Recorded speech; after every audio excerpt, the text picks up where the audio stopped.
আজকের বিতর্কের বিষয় নির্ধারণ করা হয়েছে সম্পদ দুর্নীতি আমাদের উন্নয়নের প্রধানত। আমরা আসলে মনে করি দুর্নীতি আসলে প্রধানত। আচ্ছা, আমাদের দলের প্রথম বক্তা দুর্নীতি সংজ্ঞায়ন করে গেছেন, দ্বিতীয় বক্তা এসে এটার ব্যাপারে যুক্তি উপস্থাপন করেছেন। আমি তৃতীয় বক্তা হিসেবে তার সম্বোধন করছি।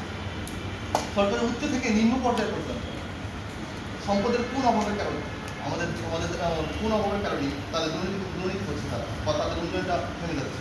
আশা করি দিয়ে যাবেন। বিপক্ষ দলের প্রথম বক্তা উত্তর প্রশ্ন করেছিলেন আবেগ যে সম্পদ করে আসলে আবেগ আসলে বিভিন্ন করে আসলে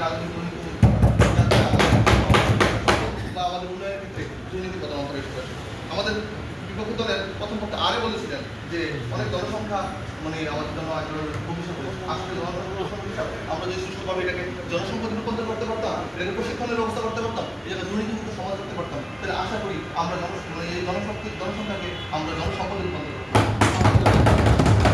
আমাদের বিপক্ষ দলের প্রথম বক্তা দ্বিতীয় বক্তা বলে গেছেন যে আমাদের দেশের যে মানুষগুলোর যে অর্থনৈতিক সীমাবদ্ধতা, আসলে আমাদের দেশে 6 থেকে 7 লক্ষ কোটি টাকার যে বাজেট হচ্ছে, এই বাজেট যদি যথাযথ ব্যবহার হতো, দুর্নীতির মাধ্যমে না হতো, আমার মনে হয় আশা করি আপনি আমাদের আমাদের প্রধান ভাব হিসেবে দাঁড়িয়ে যাবেন। আমাদের দেশের আমাদের মধ্যে সবচেয়ে বড় বিষয় নাগরিকদের জন্য যে বিষয়টা সবচেয়ে বেশি দুর্ভাগ্যজনক সেটা হলো দুর্নীতি। সেক্ষেত্রে আমরা দেখা যায় আদালতে গেলে যেখানে মামলার জন্য ঘুষ দিতে হয়, আবার পার পেয়ে যাচ্ছে। এটা খুব দুর্ভাগ্যজনক। আমি আমাদের দলের পক্ষ থেকে কিছু দুর্নীতির চিত্র তুলে ধরেছি, যা কিনা একেবারে রোমহর্ষক কাহিনী। যে রূপপুর পারমাণবিক বিদ্যুৎ কেন্দ্রে যে আমাদের যে দুর্নীতি হয়েছিল, সেক্ষেত্রে আমাদের অবর্ণনীয় ক্ষতি হয়েছিল। যে টিএবিডিতে আমরা যেটা দেখেছি দুর্ভাগ্যজনক, আমরা পাঁচ বা বিশ্বের দুর্নীতি চ্যাম্পিয়ন হয়েছিলাম 1960-70 দশকে, যেখানে সিঙ্গাপুর মালয়েশিয়া খুব নিম্ন দেশ ছিল, এখন তারা উন্নতিকরণ করে সম্পদের অপচয় তাদেরকে আটকে রাখতে পারেনি। তাদের মূলত দুর্নীতিমুক্ত হওয়ার কারণে তারা সেই উপস্থিত তৈরি করছে।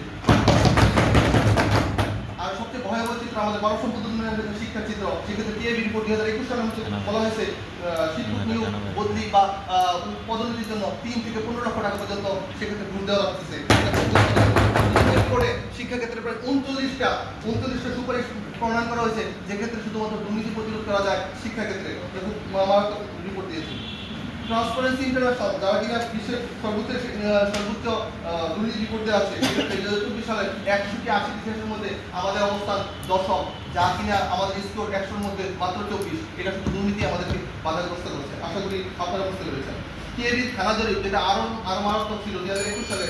ধন্যবাদ। আমি বলে দিতে চাই এতটুকুই, ধনীরা ধনী হচ্ছে, গরিবরা আরো গরিব হচ্ছে, কারণ সম্পদ অর্থ নয়, দুর্নীতি প্রদান দেয়।